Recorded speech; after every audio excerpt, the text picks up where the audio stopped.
we're recording, great. Carnavalito, it's a lot of fun to play this piece. And just remember, you want to kind of have a balance. For a lot of people, it works to do P-I-M. For me, it works best to actually play P-I-A. Having the middle finger there kind of helps me do this rocking motion as I'm playing. So just get used to just doing this first.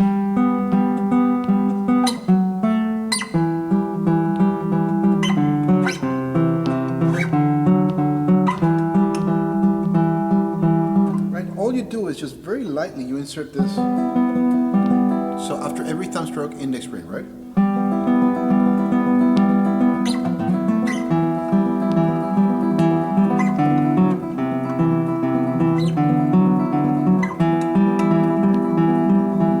And then later on, he actually is asking you to bring in two basses at the same time, right?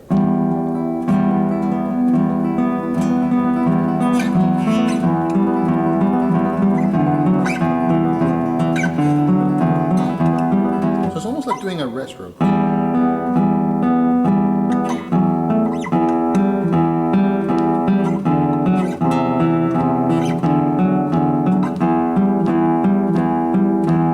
And then later on it's not just thumb index ring. Later on towards the bottom of the first page you actually have thumb index ring middle, thumb index middle and ring, right?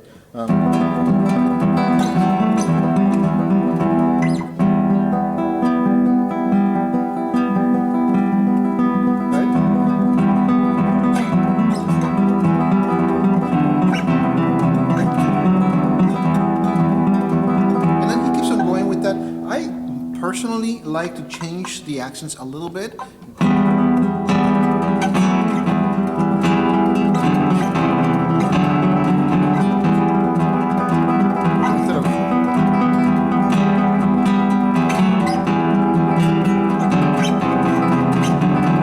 Because he's having you do it every beat, right? So, and then you have the strumming, right? So the way it's written,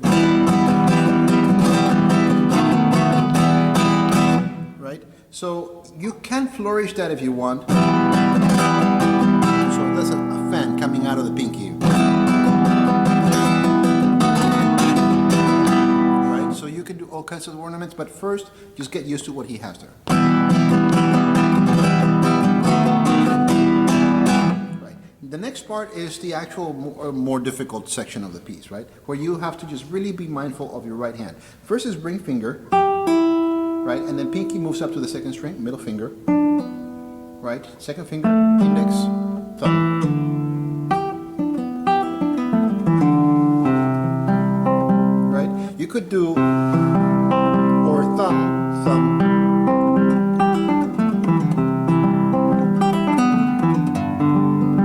right, right, it's all octaves, so I would practice very slowly.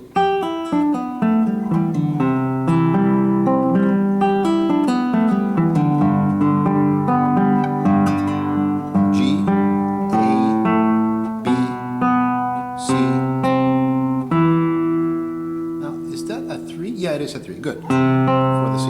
And then D's. So it's all octaves. And then G major. So you have a dominant.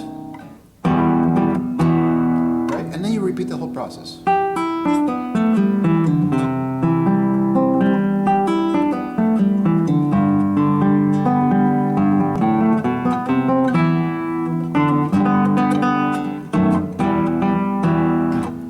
Very quietly here. It's all index middle after your thumb stroke. So F, A, G. So you actually have to switch over here you're playing the D and the G strings, over here on the second chord on the G major, you're playing the G and the B string. Right, and then you have your dominant chord. I would just do this instead of having the second finger down. Right, so you have the F, you have the B, D sharp with 1 and pinky, and then you don't have to worry about your left hand. Right? And then you repeat the process.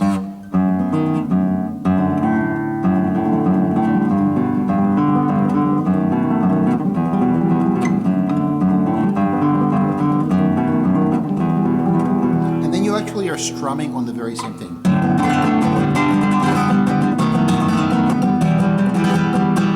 Slowly. Fan. Thumb up. Hand down. Thumb up. Right? On the second chord, the same thing, right?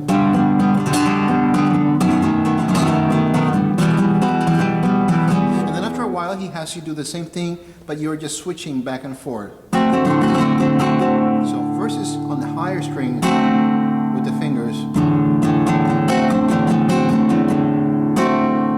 Up, down, up, and then again.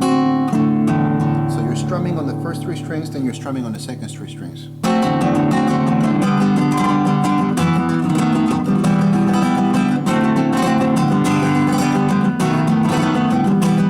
And I switch this on the second and the dominant.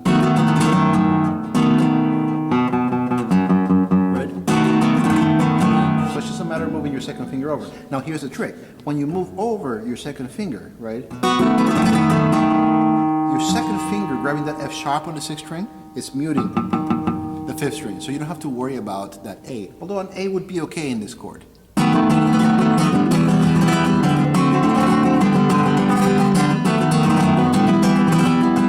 And then he has to do the same chord, right? Here's a D major, G major. B7, that brings you to the tonic, E minor. Now you can do ornaments, it's more South American, kind of Bolivian rhythm. So if you're playing with just the high and low strings. Sorry.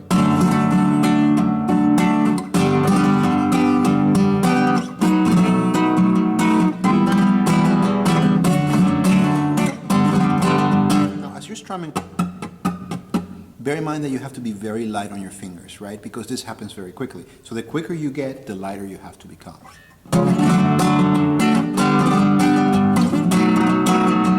And then you're at the first chord, right? It's the first chord with the pinky.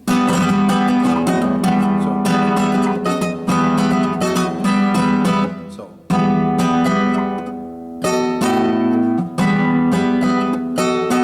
Pinky, second finger, ring, right? 11th fret, 10th fret, 11th fret. Right? So.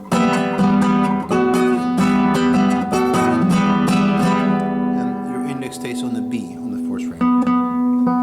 Right? And then that takes you back to the very, very beginning.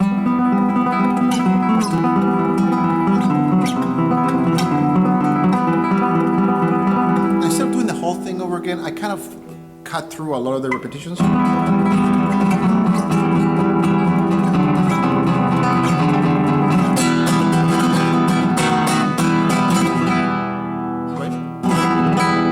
Just a fan and then your thumb follows through. Working on the timing is actually the critical issue, right?